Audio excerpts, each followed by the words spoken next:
தந்தி தொலைக்காட்சி நேயர்களுக்கு வணக்கம். நல்லதை சொல்வோம், நல்லதை செய்வோம், நல்லதே நடக்கும். ஒரு வாழ்க்கையிலே நல்லது நடக்க வேண்டும் என்று சொன்னால் நல்லதை சொல்ல வேண்டும், நல்லதை செய்ய வேண்டும். அந்த அடிப்படையில் இன்றைக்கு 17/9/2014 புதன்கிழமை, திருவாதிரை நட்சத்திரம் இரவு 4:41 வரை, பிறகு புனர்பூசம் நட்சத்திரம். இன்றைக்கு நாட்காட்டியிலே பார்த்தால் தந்தை பெரியார் பிறந்த நாள், திருவிக நினைவு நாள் என்று போட்டிருக்கும். அந்த பெரியோர்களையெல்லாம் நாம் போற்றி வழிபட்டு நம்முடைய காரியங்களை தொடங்க வேண்டும். இன்றைக்கு நான் உங்களுக்கு சொல்ல இருக்கிற ஒரு நல்ல கருத்து, கிழமை புதன். பொன் கிடைத்தாலும் புதன் கிடைக்காது என்று சொல்லி எல்லா காரியங்களும் புதன்கிழமைகளை செய்ய தொடங்குவார்கள். ஆனால் புதன்கிழமை செய்யக்கூடாதது என்ன என்பதையும் நீங்கள் தெரிந்து கொள்ள வேண்டும். சனியும் புதனும் தன்னை விட்டு போகாது என்பார்கள். சனிக்கிழமையும் புதன்கிழமையும் நாம் மருந்து சாப்பிடுகிறோம் என்று சொன்னால், ஒரு உடல்நிலை தொல்லை இருப்பவர்கள் ஒரு புதிய மருந்தை உட்கொள்கிறார்கள் என்று சொன்னால், இன்று ஆரம்பித்தால் தொடர்ந்து சாப்பிட்டு கொண்டே இருக்கிற சூழ்நிலை உருவாகிவிடும். பொதுவாகவே விருந்தும் மருந்தும் 3 நாள் என்று சொல்லி வைத்திருக்கிறார்கள். ஒரு வீட்டுக்கு விருந்துக்கு போனால் 3 நாளைக்கு மேல் இருக்கக்கூடாதாம். இல்லை என்றால் இருந்தால் முகம் சுளித்து விடுவார்கள். காரணம், இன்றைக்கு விலைவாசி விண்ணை முட்டுமளவுக்கு உயர்ந்து விட்டது. சரி, மருந்து சாப்பிடுகிறோம் என்று சொன்னால் நல்ல மருந்தாக இருந்தால் ஒரு வேளை சாப்பிட்ட உடனேயே குணமாக்க வேண்டும், அல்லது 2 வேளை. இல்லை என்று சொன்னாலும் 3 நாள் உட்கொள்ளலாம். 3ஆம் நாள் சௌரியப்படுத்தி விட வேண்டும்.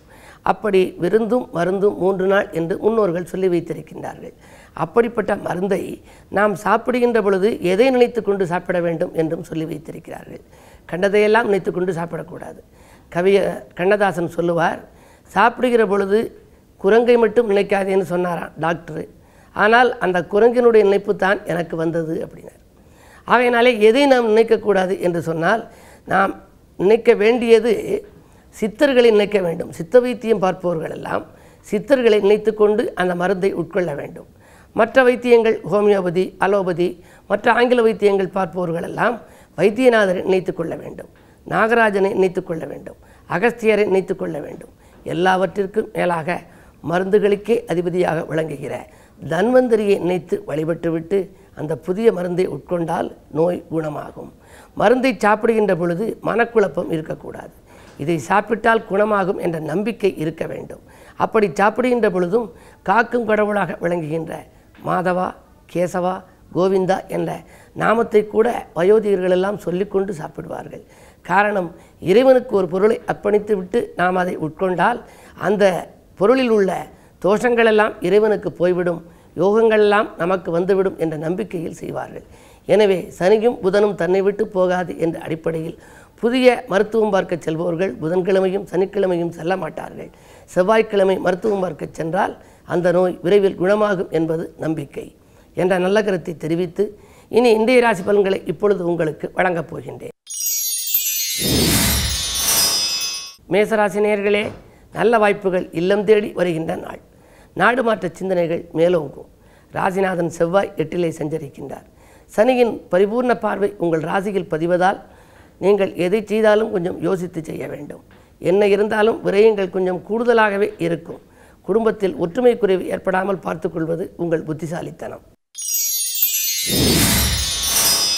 ரிஷபராசி நேயர்களே, உங்களுக்கெல்லாம் பம்பரமாக சுழன்று பணிபுரிகின்ற நாள். பக்குவமாக பேசி காரியங்களை சாதித்துக் கொள்வீர்கள். சந்திரபலம் நன்றாக இருக்கிறது. எனவே சகாய ஸ்தானாதிபதி 2லே இருக்கின்ற பொழுது நீங்கள் எதை செய்ய நினைத்தீர்களோ அதை விரைவில் செய்து முடிக்கும் விதத்தில் மக்கள் ஒத்துழைப்பு செய்வார்கள். உற்றார் உறவினர்களின் ஒத்துழைப்பு உங்களுக்கு கிடைக்கும். மிதுனராசி நேயர்களே, ஜென்மச்சந்திரன் சந்திர பலத்தால் சஞ்சலங்கள் ஏற்படுகின்ற நாள். ஜென்மராசிகளை சந்திரன் உலா வருகின்ற பொழுது இதை செய்வோமா அதை செய்வோமா என்று ரெட்டித்த சிந்தனை இருக்கும்.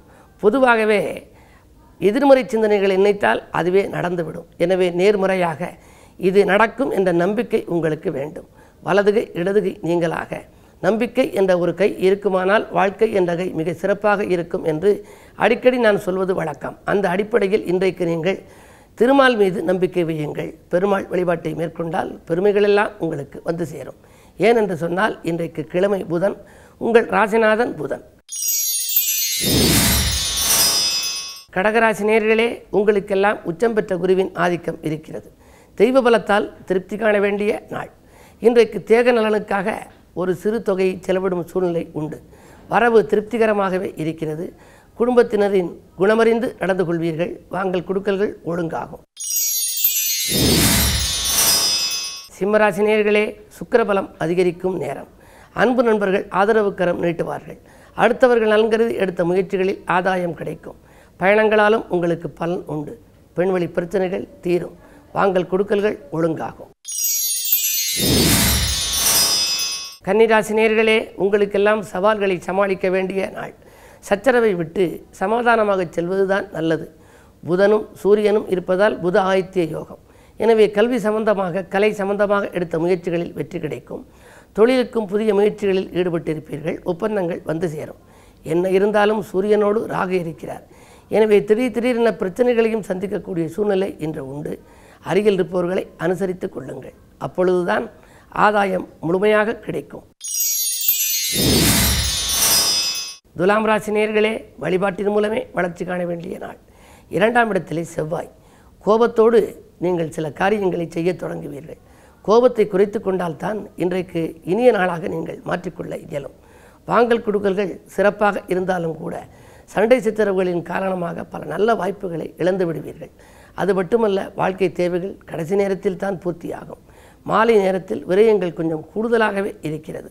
எனவே பொறுமையை கடைபிடித்து பெருமை காண வேண்டிய நாள் இந்த நாள். விருச்சிக ராசி நேயர்களே, உங்களுக்கு சந்திராஷ்டமம். என்ன இருந்தாலும் 8லே சந்திரன் சஞ்சரிக்கின்ற பொழுது நீங்கள் அஷ்டமத்து சந்திரனால் அலைச்சலை சந்திப்பீர்கள். அலைச்சலுக்கேற்ற ஆதாயம் கிடைக்குமா என்றால் சந்தேகம்தான். அருகில் இருப்பவர்களையும் கொஞ்சம் அனுசரித்து கொள்ளுங்கள். இடம் வீடு வாங்குவது சம்பந்தமாக எடுத்த முயற்சிகளில் கொஞ்சம் தாமதம் ஏற்படலாம். உத்தியோகத்தில் இருப்பவர்களுக்கு திடீர் மாற்றங்கள் உருவாவதற்கான அறிகுறிகள் தென்படுகின்றன. செவ்வாய் பலம் பெற்றிருப்பதால் சகோதர ஒற்றுமை கொஞ்சம் பலப்படலாம். அஞ்சல் வழியில் அனுகூல தகவல் வந்து சேரும். தனுசு ராசி நேயர்களே, உங்களுக்கெல்லாம் உலாவரும் கிரகங்களால் உன்னத நிலை அடையும் நாள். இன்றைக்கு உடன் இருப்பவர்கள் உதவிக்கரம் நீட்டுவார்கள்.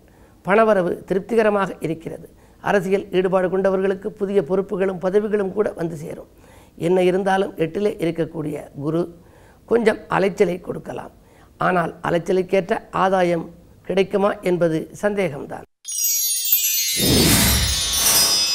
மகர ராசி நேயர்களே, உங்களுக்கெல்லாம் வருமானம் திருப்தி தருகின்ற நாள். வாகன யோகம் உண்டு. பழைய வாகனங்களை கொடுத்துவிட்டு புதிய வாகனங்கள் வாங்கும் முயற்சியில் ஆர்வம் காட்டுவீர்கள். தொட்டு துலங்கும் இந்த நாளில் புது முயற்சிகளில் உங்களுக்கு வெற்றி கிடைக்கும்.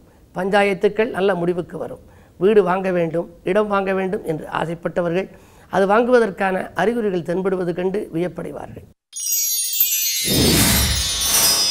கும்பராசி நேயர்களே, உங்களுக்கெல்லாம் பாதியில் நின்ற பணி மீதியும் தொடரும் நாள். பக்குவமாக பேசித்தான் சில காரியங்களை சாதித்து கொள்ள வேண்டும். 8லே ராகு சூரியனோடு இணைந்திருக்கின்றார். அரசு வழி தொல்லைகள் உருவாகலாம். மாமன் மைத்துனர் வழியிலும் சில தொல்லைகள் ஏற்படலாம். உறவினர்கள் உங்களை விட்டு விலகாமல் பார்த்து கொள்ளுங்கள். வீடு கட்டு முயற்சியிலும் தாமதம் ஏற்படும். விலையுயர்ந்த பொருட்களை கையாளுவதில் கொஞ்சம் கவனம் செலுத்துங்கள். மீனராசி நேயர்களே, உங்களுக்கெல்லாம் தொலைபேசி வழி தகவல் தொழிலுக்கு உறுதுணை புரிகின்ற நாள். அதிகாலையிலேயே நல்ல தகவல் வந்து சேரும். துணிவும் தன்னம்பிக்கையும் கூடும். எடுத்த முயற்சிகளில் வெற்றி கிடைக்கும். பாக பிரிவினைகள் சுமூகமாக முடியும். பக்குவமாக பேசி பணவரவு வருவதற்கான வாய்ப்புகளை உபயோகப்படுத்திக் கொள்வீர்கள். தொழில் முன்னேற்றம் உண்டு. மேலும் விவரங்கள் அறிய தினத்தந்தி படியுங்கள்.